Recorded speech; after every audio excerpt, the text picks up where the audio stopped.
Hello, dear listeners.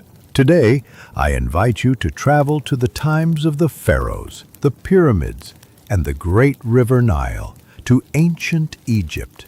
But we will look at this great civilization from an unusual side, through the eyes of those whose names did not remain on the walls of temples and tombs, the eyes of slaves. How did they live? What did they do? Were they truly oppressed as in other ancient cultures, or was their role more complex and ambiguous? Let's figure out together what the daily life of slaves was like in the land of the pharaohs. Sand was everywhere. It covered the ground, filled the cracks between stones, penetrated the coarse fabric from which clothes were made. Morning in the valley began with a grayish light that slowly crept through the dense air. The scorching sun had not yet risen, but the heat was already felt.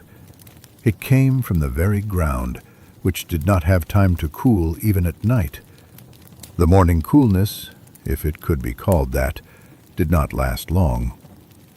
Everyday life began with predetermined movements. People got up early. They were not woken by cries. They were not disturbed by noise. Habit was the only alarm clock.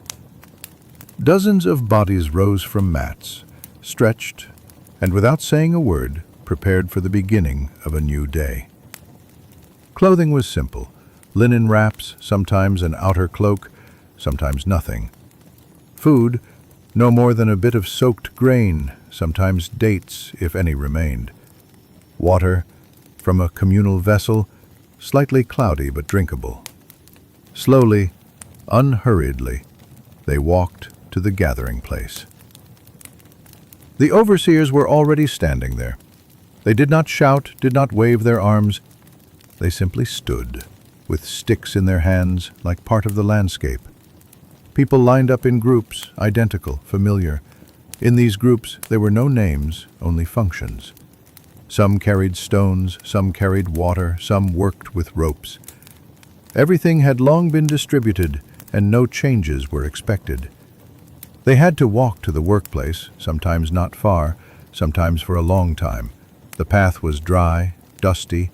Feet raised dust that immediately settled on the skin, on the face, on the clothes. Some walked silently, some coughed, but overall there was silence. People were used to this route. The sun rose, and it became harder and harder to walk. The heat pressed like wet clay that stuck to the back and shoulders.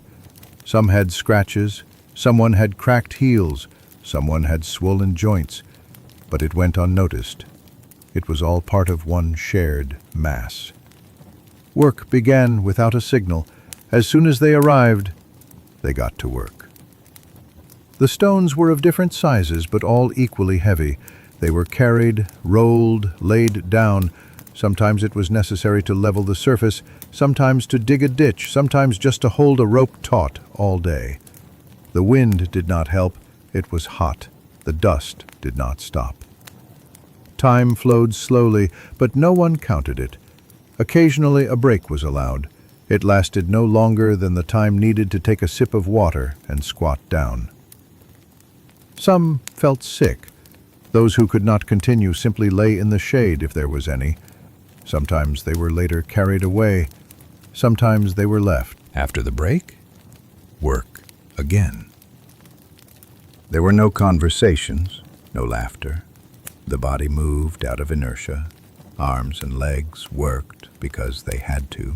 Sometimes someone fell. Sometimes they got up and continued. Sometimes not. In the evening, when the sun leaned toward the horizon, a signal marked the end. The way back was quieter than in the morning. People returned slowly. Some limped. Some simply walked with heads down. The clothes were soaked with sweat and dust. The air was a little cooler, but it no longer mattered.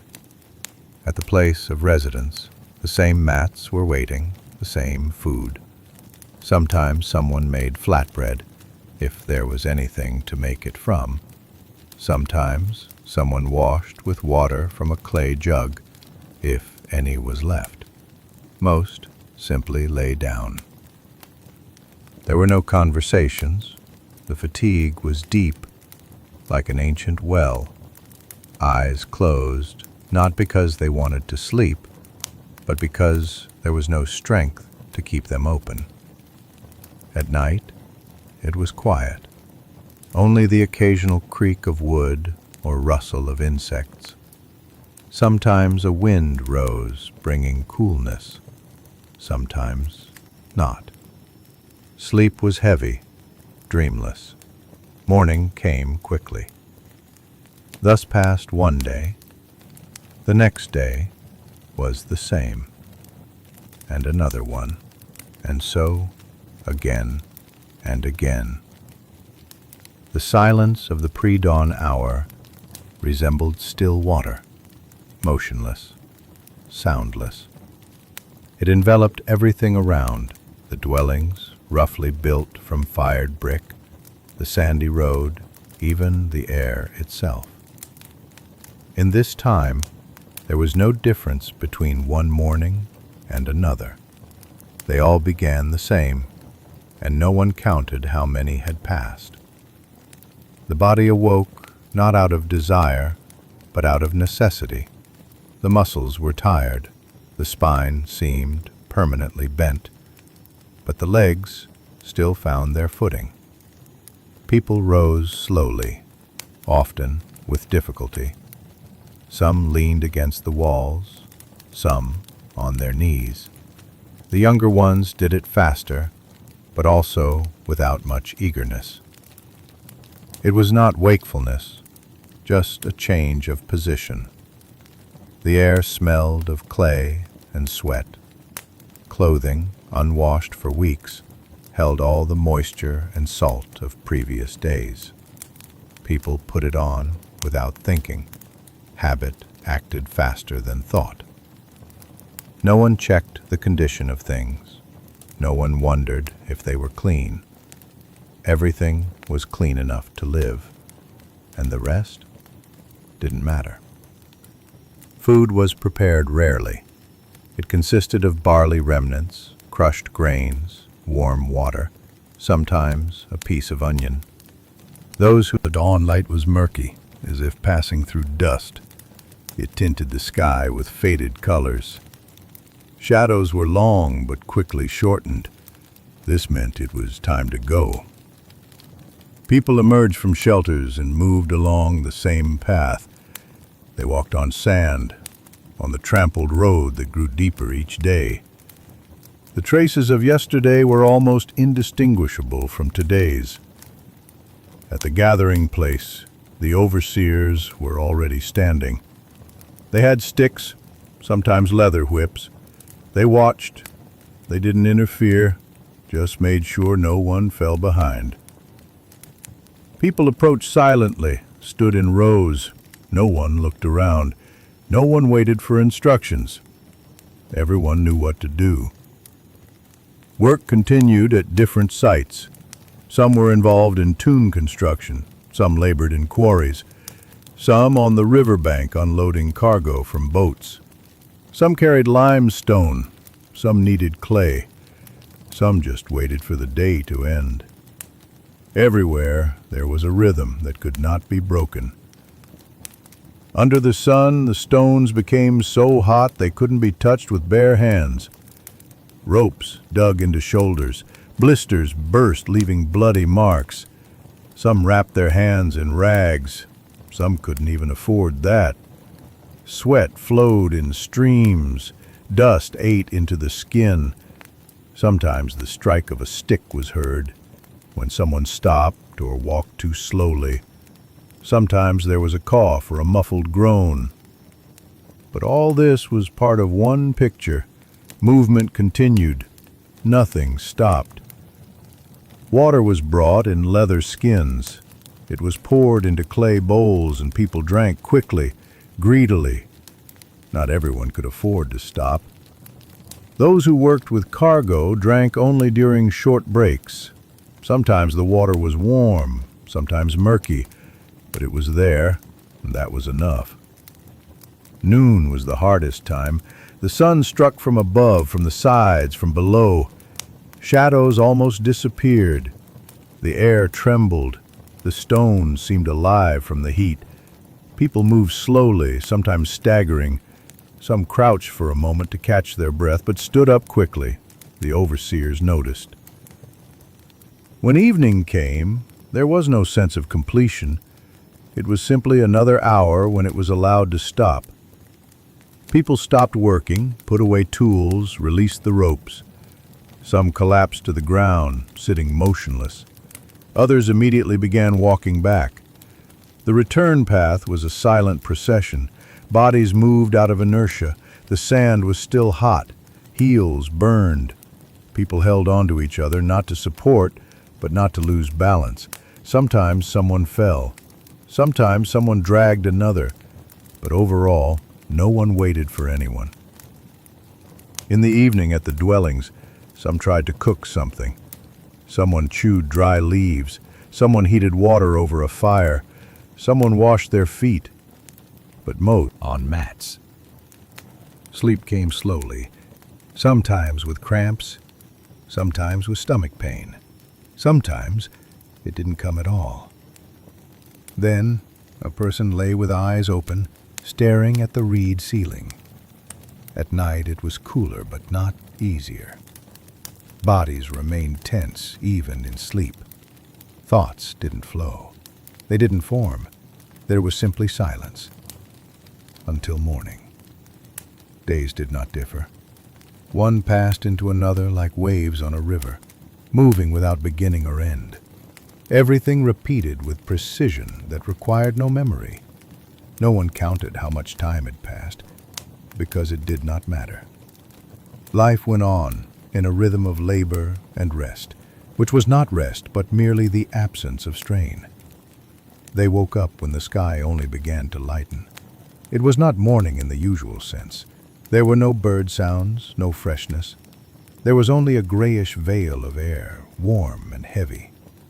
People got up, stretched stiff limbs, straightened their backs with difficulty. Sometimes joints cracked. Sometimes they did not.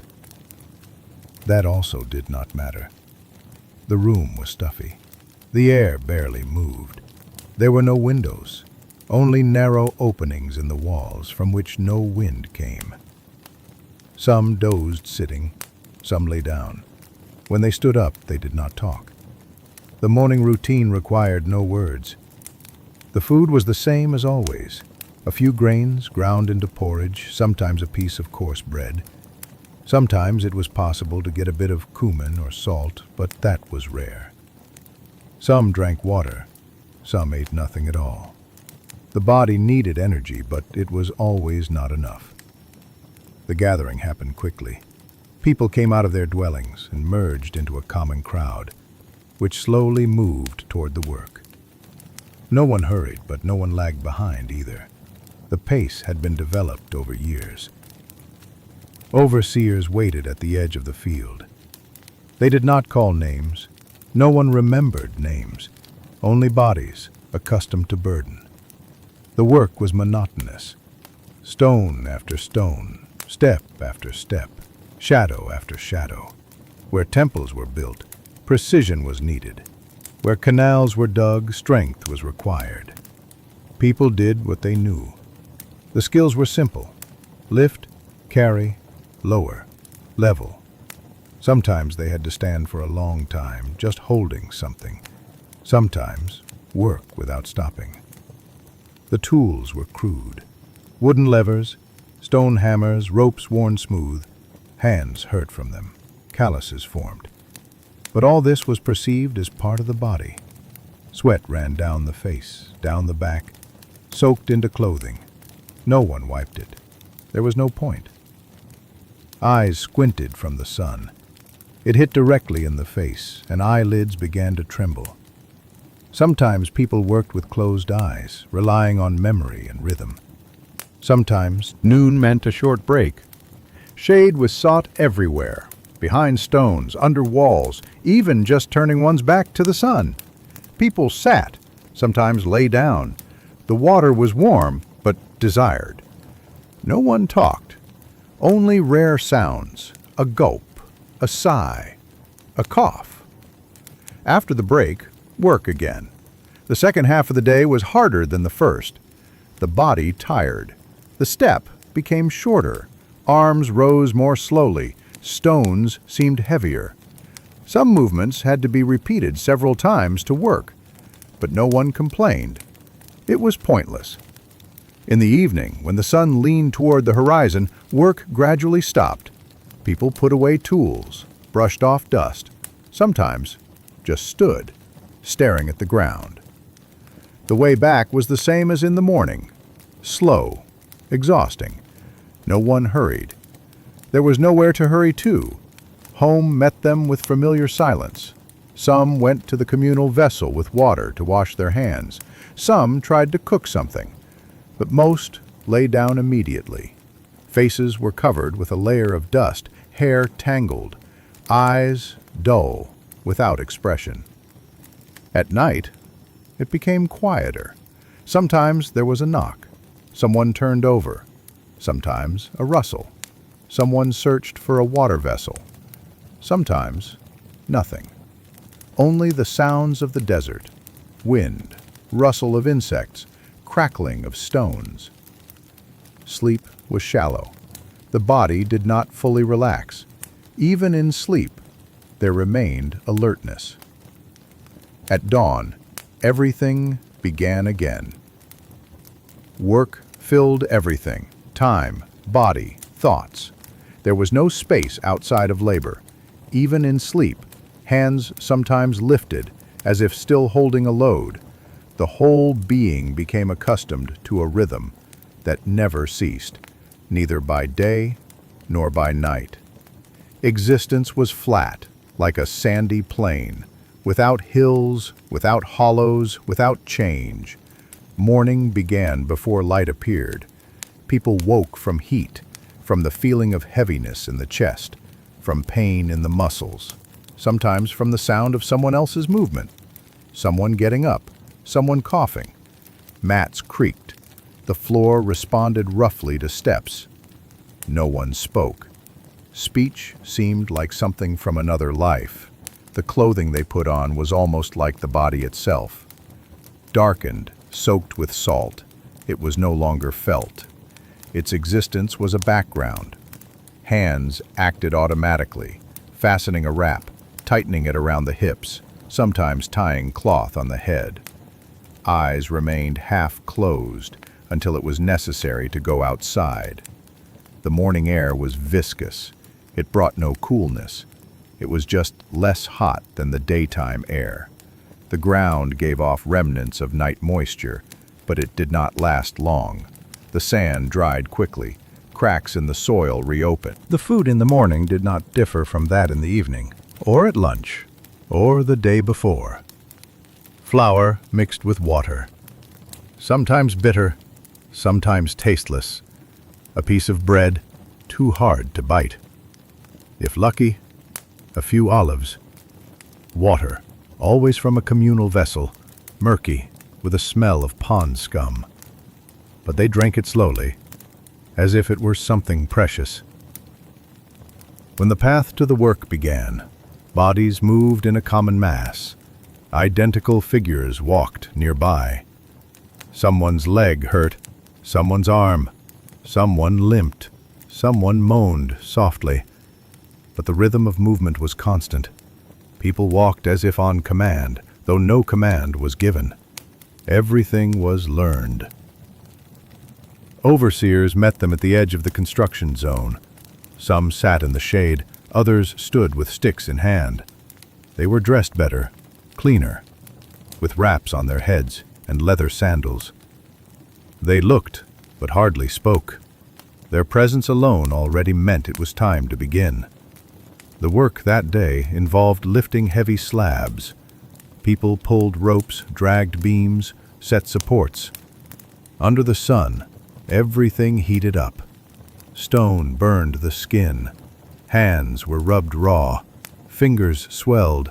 Nails broke. But everything was done in silence. Sometimes one look from an overseer made a person get up again, even if they could not breathe. In the middle of the day, someone would fall. It happened regularly. Those who could no longer move simply lay there until someone came. Sometimes they were dragged aside. Sometimes left where they were until they got up themselves. No one shouted. Weakness was part of life, not a cause for surprise. When a short break was allowed, people looked for shade. It was scarce. Sometimes behind a wall projection, sometimes under a shelter of branches. But there wasn't enough for everyone. Those who found no cover simply sat on the ground and covered their heads with their hands. Dust was everywhere anyway. Drinking was distributed quickly. Leather bags passed from hand to hand. Each took a few sips. Some poured it over themselves to cool down, but that was rare. Water was valued more. Everyone's lips were cracked, tongues rough. Thirst was constant, like the shadow of the overseer. After the break, again the pulling of stone, again taut ropes, again sand in the eyes.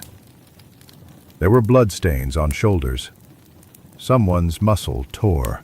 Someone limped, but did not stop. One day was no different from another. One stone from the previous one. When the sun got lower, work ended. People did not rejoice. It was not a relief. It was just a transition. The body still ached, the head spun. Sometimes someone vomited. Sometimes faces were covered in a layer of grime, hair tangled, shoulders lowered, eyes looked down. At home it was dark. No fires were lit. There was no strength, no firewood. Sometimes someone brought dry grass, sometimes not. People ate, if there was food left, drank if water remained. The rest, silence. Someone sat staring at the wall. Someone lay curled up. Someone was already asleep. At night, it was cool. But bodies did not rest. Muscles remained tense. Dreams were short, anxious. Sometimes someone twitched. Sometimes got up to drink, then lay down again, until the next morning. Life flowed not by days, but by burden, not by numbers, but by weight, by the pain in the back, by the length of the shadow from the body. In ancient Egypt, not all slaves were the same, but they all experienced the same: heat, fatigue, and the absence of change. Where one worked with stone, another kneaded clay. Where one lifted a load, another dug the earth. But everything merged into one endless labor. Waking up was not the moment the day began. It was a return to a state where everything was already familiar. The old pain had not gone anywhere. The new merely added to the old. People rose at different times, but they all rose. Some slowly, some quickly. Some with the help of a wall, some without. The mats they slept on were not soft. Sometimes bugs lived in them. Sometimes bits of dry grass crumbled onto the floor. But they were better than the ground. The body gets used to everything, even discomfort, even to sleeping on the side so as not to feel the pain in the back. The food was once again scarce. Sometimes water with traces of flour. Sometimes leftovers of cooked grain, warm or already spoiled. Portions were not determined by quantity, only by what was at hand. They ate with their hands. No one divided, no one counted, no one gave thanks. Food was a necessity, not an event. Light entered from outside in stripes, thin rays cutting through the dust. Dust was everywhere, on the floor, on clothing, in the hair. It was not brushed off. No one fought it. It became part of everything. People emerged from their dwellings as if swimming through it. Each step left a mark that disappeared within a minute. They did not speak on the way to work. To talk would have been excessive. The tired body did not need words. Only the eyes sometimes looked around, and even then, not out of interest, but simply to see where to step. The road was familiar, yet every day it felt slightly different. A little more heat, a little more wind, a little stronger pain in the leg. The work was the same, sometimes the same areas, sometimes relocation, but the tasks did not change. To lift, to pull, to carry, to dig out, to lay down. Some worked with loads, some with limestone, some kneaded clay with bare feet in large containers. The clay was cold only at first, then quickly warmed from the sun and feet. Many slaves worked at the workshops. There everything was slightly different, but not much easier. There they fired bricks, made vessels, built molds for casting. The kilns always had fire. It breathed heat, frightened and burned. Coal got into the hair, settled on the face. It was hotter near the kilns than in the field. But the work was constant. One always had to move, otherwise stoppage. And stoppage, punishment. Overseers walked along the rows, watched the movements. Sometimes a glance was enough, sometimes a blow. The sticks varied, some had leather whips, some a dry branch, some just a strap. But everyone knew when to speed up, when not to look in the eyes. The lunch break lasted less than an hour. At that time it was allowed to drink, sometimes chew a date or dried fig, if there was any. They rarely sat in the shade of trees. There were almost none. Usually they just leaned against a pile of stones or lay right on the ground. Some slept standing, resting their forehead against a wall. It was the only sleep during the whole day. After lunch, labor again, sometimes even harder. The heat reached its peak. The hands swelled, the eyes refused to open. The dust became viscous, and every breath felt like a gulp of clay. People lost coordination, stumbled. In such moments, no one helped. They got up on their own. Or didn't. Some couldn't take it. They died. This didn't cause concern. The body was simply taken away, sometimes covered with a piece of cloth. Sometimes not. Sometimes there was time to bury them. Sometimes nowhere to do it. Death was an ordinary occurrence. It happened without screams, without words. Almost always in silence. When the sun went beyond the horizon, the way back began. It was always equally slow. People trudged like shadows, sometimes leaning on each other. Some were silent. Some moaned softly. The wind raised the sand and stirred the hair. Feet barely lifted. The ground beneath them seemed sticky. Home were just walls made of clay. Sometimes a roof of reeds, sometimes just a canopy. Inside it was dark and stuffy. Someone tried to cook something. Someone could not. Someone just lay down. Washing happened rarely. There was no water. Sometimes they simply wiped off with a wet rag if any remained. Sleep came quickly. Not even as sleep, as shutdown, as emptiness. No images, no memories. Only the body, which stopped moving.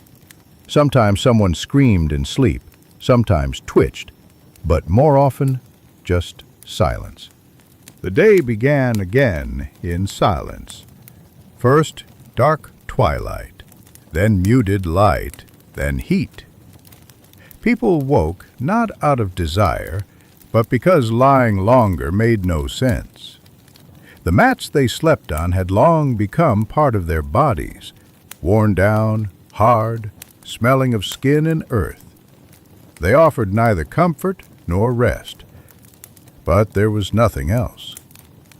Upon waking, no one stretched or yawned. They just sat quietly, heads bowed. Hands sought support, feet carefully touched the dusty floor. Sometimes someone lost balance, sometimes someone simply sat still. Morning did not come immediately. It stretched from the depths of the night like a shadow and stayed with people until evening. Food, if there was any, resembled yesterday's and tomorrow's at the same time. Grain porridge already starting to ferment. leftover bread if lucky, with a piece of greenery. No one ate for pleasure. Eating was an action, not a feeling. It was finished quickly. No one wiped their hands, no one complained. By the time they left, dust already hung in the air. It was brought by the night wind and settled in eyes, skin folds, on tongues. The wind brought no coolness. It was hot, like breath over a furnace. People walked slowly but confidently. They knew the way as ants do, not by sight, but by feeling. The overseers waded ahead. They were silent figures against the stone. They carried sticks and sharp looks. They did not intervene without cause. Their presence alone was a command. People lined up as usual. No counting, no names, no words. The day's work was about hauling water. Huge jugs, heavy even for two, had to be moved from one end of the site to the other. The jugs were slippery with moisture, and hands often slipped. Dropping the jug was punishment. Water was too precious to lose. Those who dropped it paid. No water in the evening, no food, a blow. Sometimes all at once. Other groups worked compacting earth. Where a new outbuilding was being built, the soil had to be firm. People hammered stones, carried earth, leveled it out. The work was monotonous and exhausting. Backs ached by mid-morning, legs gave way. The sun beat mercilessly from above. Sometimes overseers signaled to speed up. It was done silently, just a hand gesture. People understood. Those who didn't were struck. But even the blows were not cruel. It wasn't rage. It was a mechanism. Indifferent, like water flowing through a canal. At noon, they could briefly step aside, find a spot with slightly less heat. Sit on a stone. After noon, the work felt twice as hard. It didn't depend on the task. The body just got more tired. A buzz filled the head. Sometimes vision blurred. Sometimes hearing vanished. People kept moving, by memory, on autopilot, in a rhythm that never broke. Those working at the kilns felt worse. Near the furnaces, it was unbearable. Hot air rose, burning skin. Sometimes the heat made the nasal septum bleed. Sometimes the skin peeled. But all this passed, or was forgotten, or hidden deep inside the body. The tools were crude. Stone wedges, wooden tampers, woven baskets. They rubbed the skin raw, broke nails, left splinters. No one repaired them carefully. They simply tied with rope or swapped for another. Everything that broke was replaced, including people. When the sun lowered, the shift ended. It was not relief. It was just a transition. People walked back the same roads, with the same pains, with the same steps. Sometimes someone whispered, but more often they were silent. No one waited at home. There was no one but others like them. Dust, heat, silence. Sometimes water, sometimes a scrap of food. Someone ate sitting on the floor. Someone lay and just stared at the ceiling. Some tried to speak, but words were heavy and unnecessary. Sleep came quickly. It was not sleep, but shutdown. Sometimes images pierced through. Stone, water, sun, sand. Sometimes nothing, just darkness. No beginning, no end. When morning came, everything began again and continued. The night didn't last long. Even when eyes were closed and bodies lay still, an inner feeling gave no rest. Thoughts didn't come, dreams didn't arrive. Only darkness and heaviness. Sometimes someone shifted, sometimes groaned. But overall, the night passed quietly, almost unnoticed. Waking was not sudden. It happened slowly, as if the sun moved inside the body, warming it from within. People rose not because they wanted to, but because they had no choice. The body started the movements on its own, leaning on an elbow, straightening the back, trying to stand. Knees creaked.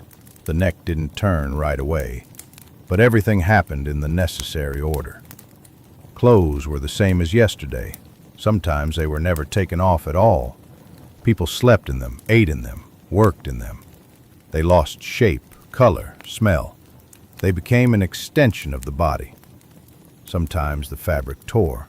Then they tied it up, fastened it, put a patch of other cloth underneath. If there was nothing else, they just kept wearing it as it was. Morning food rarely brought fullness. It was leftovers from the previous day. Some grain, a crushed fruit, a slice of bread, if there was any. Some didn't eat at all. To save time, to save energy on chewing. Hunger wasn't a flare-up, but a constant background they got used to. Outside it was still dark, but everyone was already gathering. Movement began with scattered steps, with the rustle of sand, with crunching underfoot. People walked familiar routes to places where work would begin again. The path was quiet. No one wanted to talk. No one complained. No one asked questions. The overseers greeted them as always. They had their signs, their rules. Some waved a hand. Others just stood and waited. No one checked who had come. It didn't matter. The main thing was that someone was there, that work continued. This day was dedicated to digging new water channels. The earth was hard, compacted. The tools, simple sticks, sometimes sharpened with stone. People bent down, dug, lifted baskets of soil, threw it aside, bent down again, dug again. Every time, deeper, slower. Water was far away. They had to reach it, carry it in skin bags or clay vessels, but there was never enough. Those who dug often didn't drink for hours. Lips cracked, throats ached, but work didn't stop.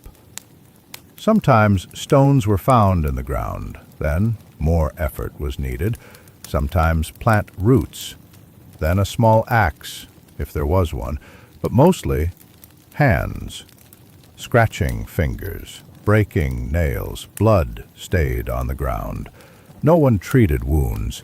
They just kept going. Some worked with stretchers, carrying debris, stones, soil. It was routine work. Step, place, bend, lift, step, carry, again and again. It didn't require skill, only endurance. Those whose legs trembled fell behind. Those whose heads spun fell down. But they got up, or stayed lying. Lunch, if it could be called that, was a short rest. Sit on the ground, close eyes, take a few sips of water, sometimes share a date, but mostly just silence. No movement. Let the body quiet for at least a minute. After that, work again. Now they had to level the trenches, strengthen the walls, tamp the bottoms. Everything repeated. The same movements, the same dust, the same heat. The sun beat directly on their heads, skin burned. Some tied cloths on their heads. Some didn't. Everyone got tired the same way. In the afternoon, the fatigue was strongest. The way back felt longer, though it was the same. Just the legs moved slowly. Every step echoed in the lower back. Some had swollen ankles, others had abrasions. Sand poured into sandals, into skin cracks. It didn't bother. It was simply everywhere. At home, everything was the same. Dust, the smell of bodies, fatigue, sometimes water, sometimes a bit of food. Silence was dense. It wasn't disturbed, only breathing, sometimes coughing, sometimes a quiet sound when someone lay down on their mat. Sleep was like fainting, came quickly, without warning. Inside sleep, there was nothing. No thoughts, no images, only darkness. Sometimes, even in that darkness, the heaviness of hands was felt, as if the body didn't forget what it had done all day. And it was normal, because tomorrow would repeat, exactly the same, without changes. Everything around was made by hands that left no names or memories behind. Walls, roads, canals, pens, warehouses, all grew from the earth through the effort of bodies living without holidays, without rest, without hope, and each day repeated so precisely that it could be described once and never again. Morning didn't come with the sun, but with the body. It woke up on its own, without sounds, without signals. The night just ended. A person opened their eyes and felt heaviness gathering again in their hands, legs, and lower back. Not pain, it was constant, but a heaviness, as if a stone had settled inside. Movement had to start immediately. No floor, no conditions, no inner rhythm allowed lying longer. Some got up earlier than others. It gave no advantage. It just happened. They sat by the wall, hugged their knees, looked at the dusty floor. Sometimes closed their eyes again, but didn't fall asleep. Sometimes rubbed their shoulders with their fingers, but did not complain. Complaining belonged to another world. Clothes were like a second skin, dirty, worn, sometimes torn. No one washed them or changed them. They just were. Sometimes wrapped in them at night, sometimes used to bandage a wounded leg, sometimes to cover the head from the sun. Everything had one goal: to survive another day. Food was eaten silently. This was one of the few moments when a person could sit. Porridge left from the evening, water if it was left, sometimes dried grass that looked like herbs. If lucky, a piece of hard bread. No one chewed long, no one savored. Food was fuel. When they went out to work, the path was the same tracks, the same bump. Overseers were in the same place. They had the same sticks, the same faces.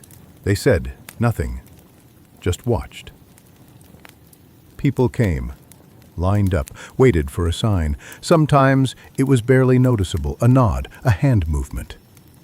That was enough to start. That day's work was carrying sun-dried clay bricks. They were heavy. Not so heavy that one person couldn't carry them, but enough for hands to ache after an hour. They carried them on wooden stretchers. 2 people, in sync, to one point, then back, and again. The sun quickly rose, and the heat became almost tangible. It spread over the ground, rose up, burned faces. Sweat dripped from chins, flowed down necks, dust stuck to skin, forming a crust. Breathing became hard. The air thickened. Some started coughing, but no one stopped. If a brick fell, it broke. Then explanations were needed. Sometimes a look was enough. Sometimes a strike. But more often, a silent contempt. Making bricks took a long time. Losing one meant losing time, and time was valuable. Not for a slave, but for those above. During breaks, no one smiled. They just sat. Sometimes not even in the shade. There wasn't enough. Covered eyes with hands, leaned forehead on knees. Drank water, if any. Sometimes shared the last sips, sometimes not.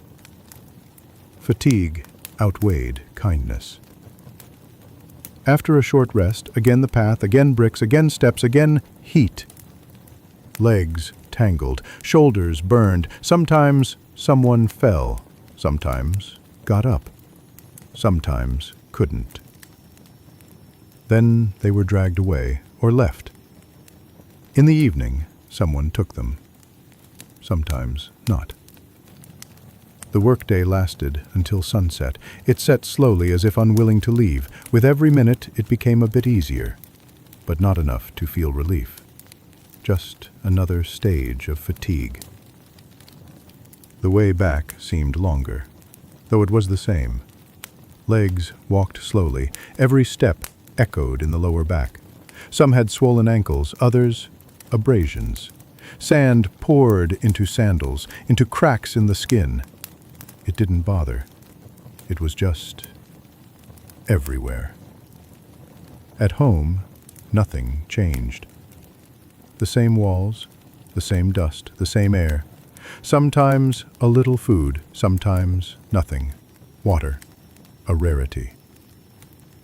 People sat in corners or lay down, sometimes looked at the ceiling, sometimes just closed their eyes.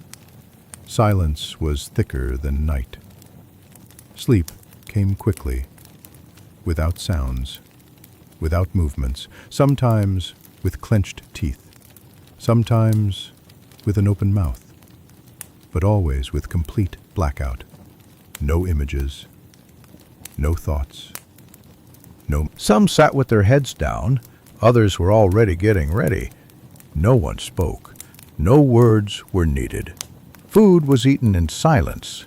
There was little of it, leftover grain porridge, cold, tasting of dust, if they were lucky, some water. They drank carefully, slowly. Some saved it for later. Water in ancient Egypt was precious, even by the river. Not because there was none, but because slaves had no right to use it freely. Clothes were worn out. No one repaired them. They just stayed on the body as best they could. The fabric rubbed shoulders, especially when carrying heavy loads. Some had bandages that turned into rags. Some had none at all, but no one paid attention. Clothes stopped being noticed, like heat or dust. The walk to work took time. It was known down to the smallest detail. Every stone, bump, and tree on the way, all passed hundreds of times. No one looked around. They walked forward, sometimes hunched, sometimes dragging a leg.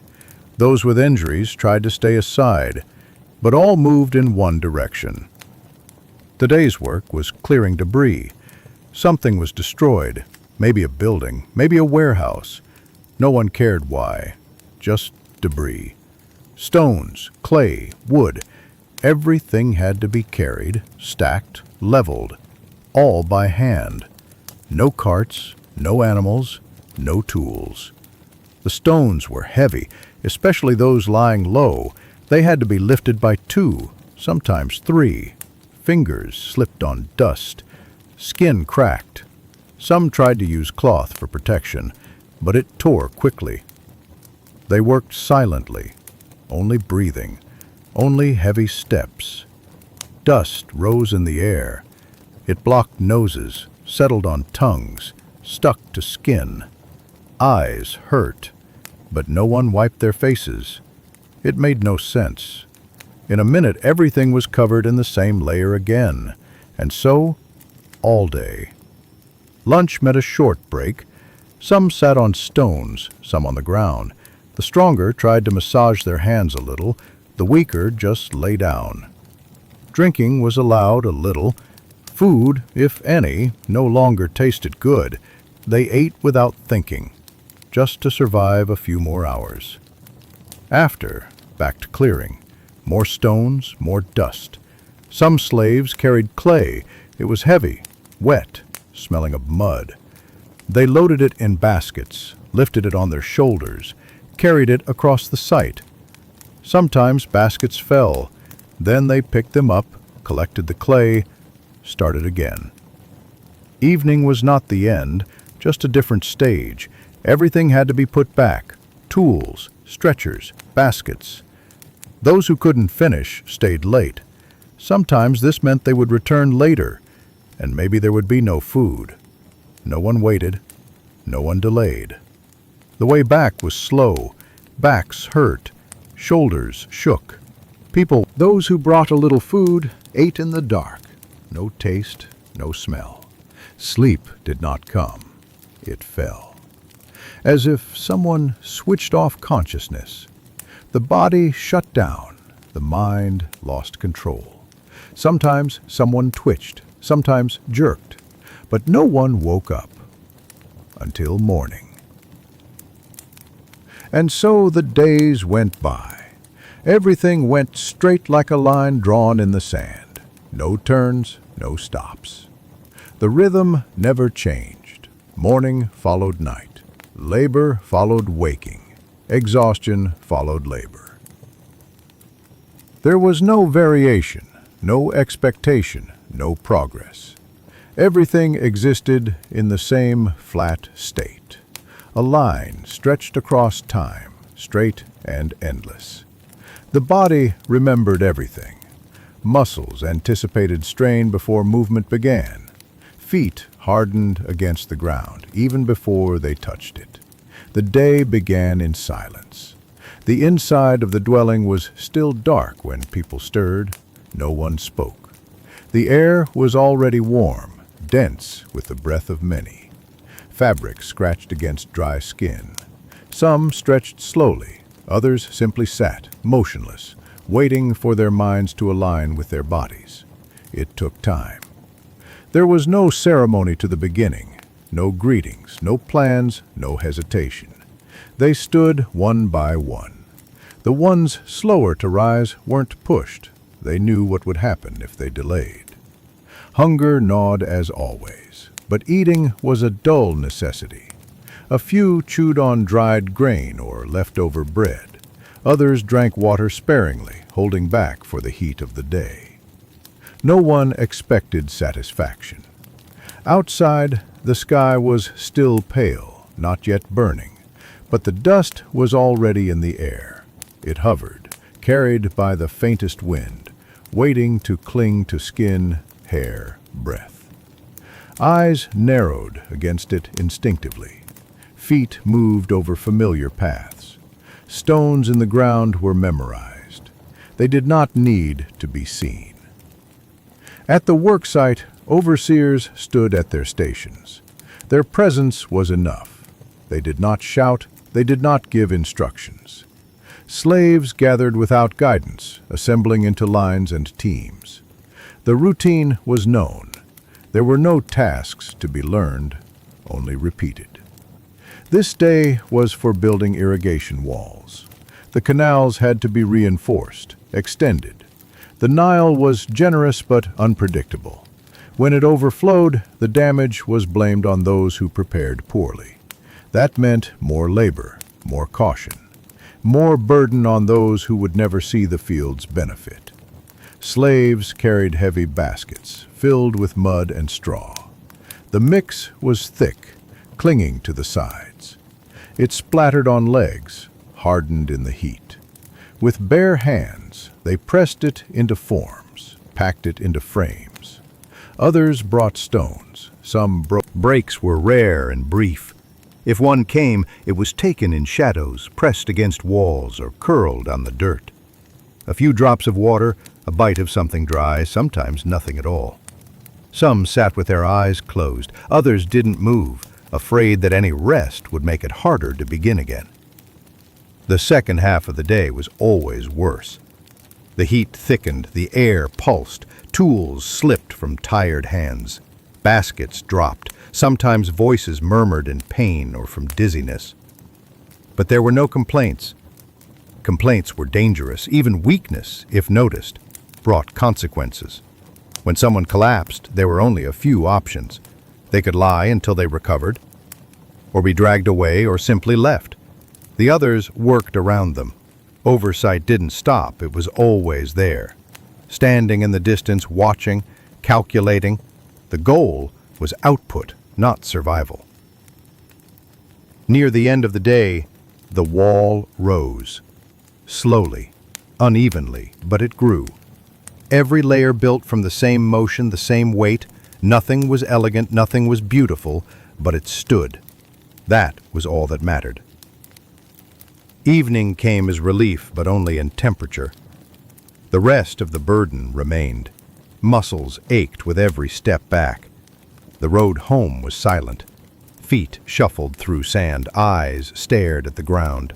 Some leaned against others, not from affection, but from necessity. Back in their dwellings there was no celebration of the day's end, just the next phase of stillness. Some rinsed with what remained. Others sat backs against the wall, waiting for fatigue to pull them into unconsciousness. A few chewed on roots or dry leaves, many had nothing. Sleep was not restful. It was a falling into darkness, into breathlessness, into silence. The body stopped moving, but never stopped hurting. Even in sleep, fingers curled as if still gripping baskets, shoulders twitched as if under invisible loads. And then, it began again. Days blended into one another, indistinguishable in their sameness.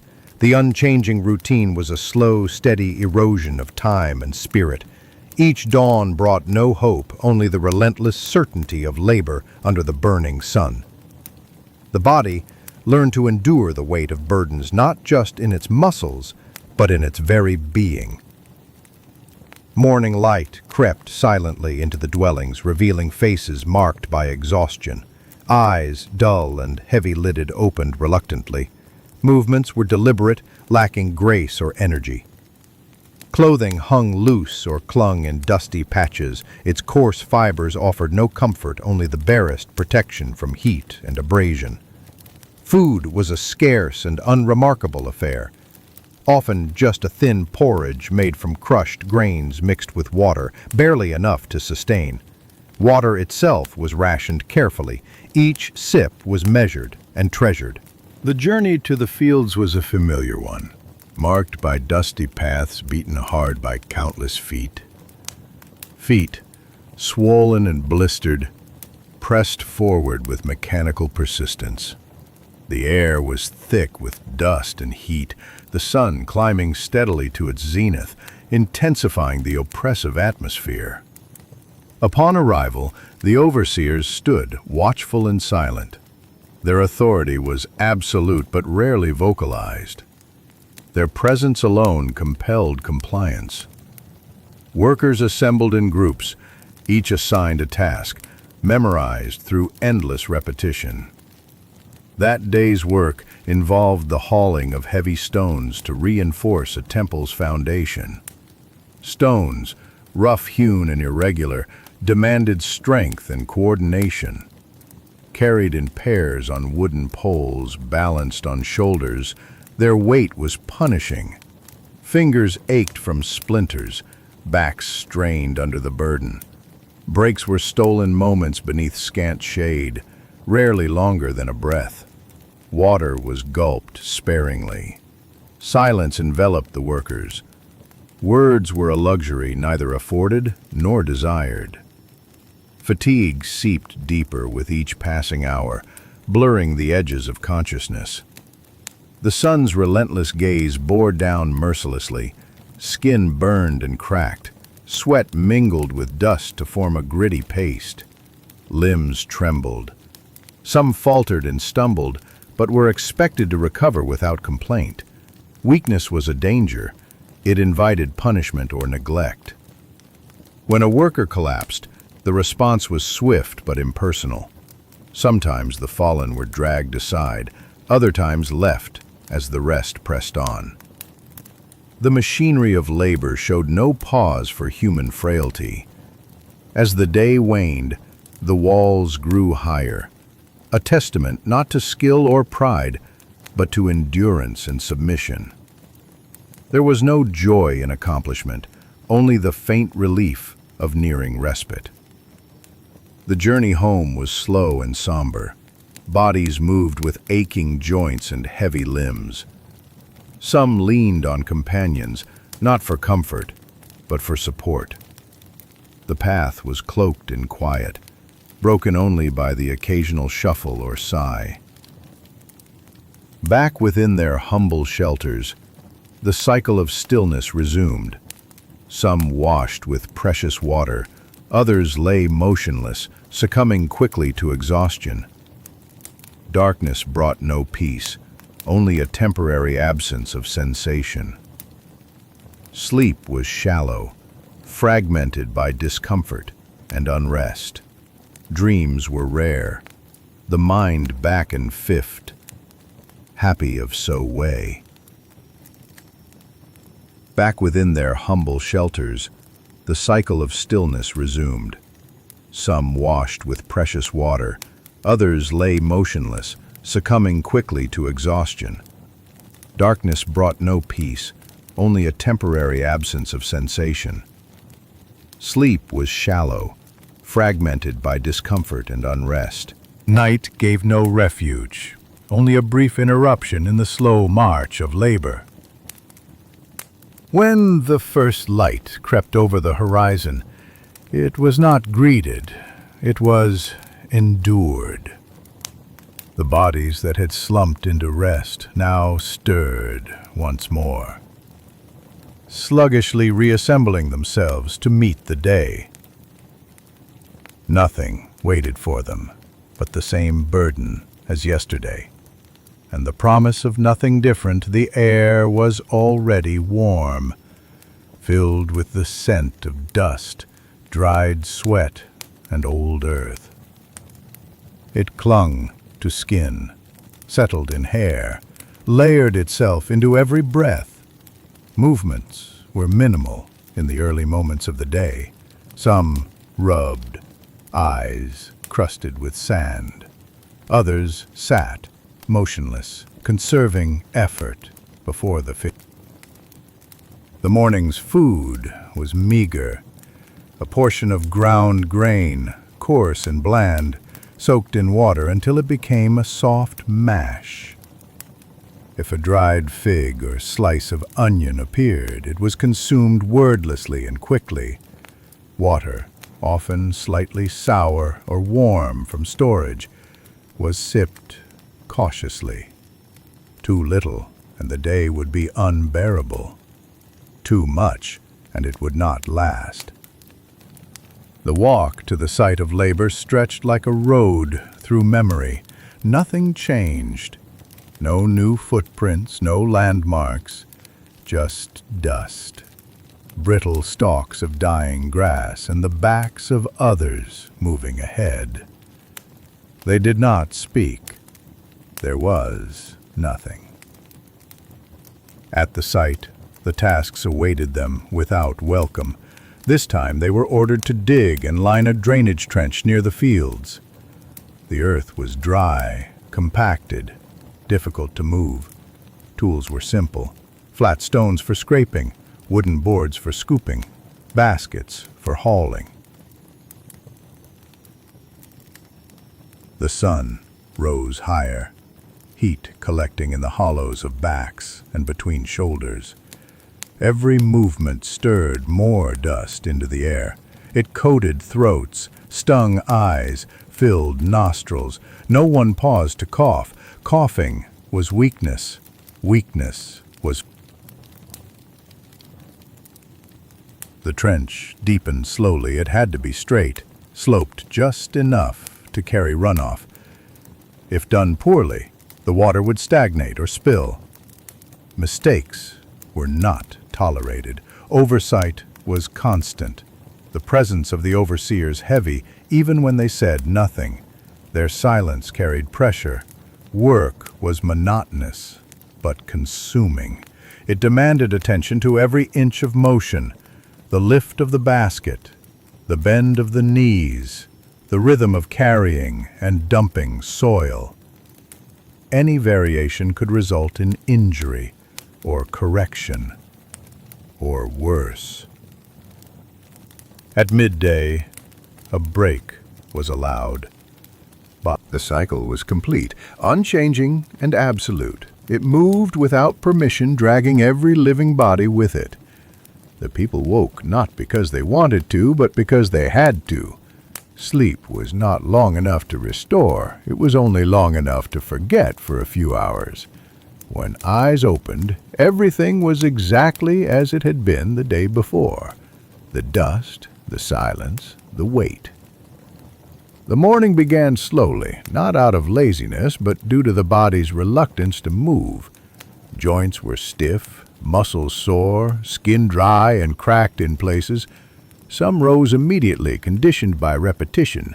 Others sat still for a few minutes longer, eyes fixed on the wall or the floor, unmoving. There was nothing to look forward to, but still they rose. Breakfast was the same. Crushed grain soaked in water, sometimes with the texture of sand between the teeth. Occasionally, someone might have a morsel of preserved food, an old olive, a dried date, a shred of leek. These small differences were noted but not celebrated. Everything was eaten in silence. Hunger was a quiet but constant presence. They stepped into the early light, joining others on the walk to the day's labor. The path was worn and familiar. No need to speak, no need to look around. The sky was clear, the sun already growing brighter, the air warming with each passing minute. Their shadows stretched long in front of them. No one noticed. At the work site, no instructions were needed. Today, they were assigned to carry bundles of reeds from the riverbanks to a construction area where roofing and mats would be assembled. The reeds were thick, uneven, often sharp-edged. They cut into palms and rubbed skin raw. Carrying them required both arms, and when damp, they were heavier than they looked. Teams moved in slow rhythm between the water's edge and the building zone. Some trudged barefoot across uneven ground, stepping over stones, avoiding thorns and debris. Feet were calloused, but still tender in places. Blood on toes was not unusual. The heat intensified as the sun rose, and the reeds became hotter to the touch, baking under the glare. When a load was delivered, it was laid in rough stacks. Another group would later shape it into mats or thatch. Those who gathered the material never worked on the final product. They only moved, lifted, carried, dropped, then returned, again and again. As the day progressed, breath became shallow. The sky, cloudless and white with light, seemed closer, pressing down. Arms began to falter, shoulders ached. The simplest action, lifting a bundle, became an ordeal. Still, no one stopped without reason. There was no permission for rest. The only pauses came when ordered. Near midday, a brief stop was granted. A small patch of shade beneath a wall or tree was all there was. There was no question of rest, only interruption. Sleep came because the body could no longer resist it. Morning came not as a gift, but as an obligation. Another day, like every other, was already pressing itself onto the horizon. Nothing had changed. The dust still hung in the corners of the shelter. The same aches pulsed in the same limbs. The same hunger settled in the same hollow of the belly. Some opened their eyes and stared at the ceiling, made of dried reeds and mud. Others rose slowly, feeling each movement echo through tired joints. A few stayed curled for a moment longer, not from rebellion, but from resignation. There was no reason to hurry, but also no reason to stay. A thin meal awaited, always the same mash of grain, rough in texture, often tasting of old storage jars. Sometimes it was soured by heat, sometimes dry from too little water, but it filled the space in the stomach for a short while, and that was its only purpose. Silence accompanied the eating. Any words spoken in the morning were rare and mostly functional. The path out of the shelter was marked by habitual footprints. The sun was just beginning to rise, its light stretching long across the hard ground. The air was already warming. Each day the heat came earlier, shadows faded more quickly. The slaves knew this without thinking about it. Their bodies registered every small shift. This day's work was in the stone quarries. not the grand ones for temple statues, but the quiet ones that produced small blocks for houses, walls, and storage rooms. The stones were not cut with precision, but broken with tools, crude copper chisels, hammers made from heavier stones, wedges driven into cracks. The quarry was noisy, but not from voices. Metal struck rock. Rock shattered under pressure. Stones scraped against baskets and skin. When someone spoke, it was only to signal a shift in effort or a warning. But mostly, there were just the rhythmic sounds of labor echoing between the quarry walls. Working in the quarry required coordination. One person cracked the stone, another pulled it loose, another lifted it into a basket. These baskets were heavy. Carried on shoulders or hips, they pressed into flesh, bruised ribs, strained backs.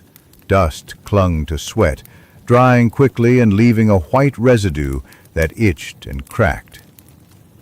As the sun climbed, the air in the quarry grew hotter. The rock itself radiated heat. There was no shade, and the walls held the warmth like a fire pit. Every breath tasted of minerals. Eyes burned from the dust. Lips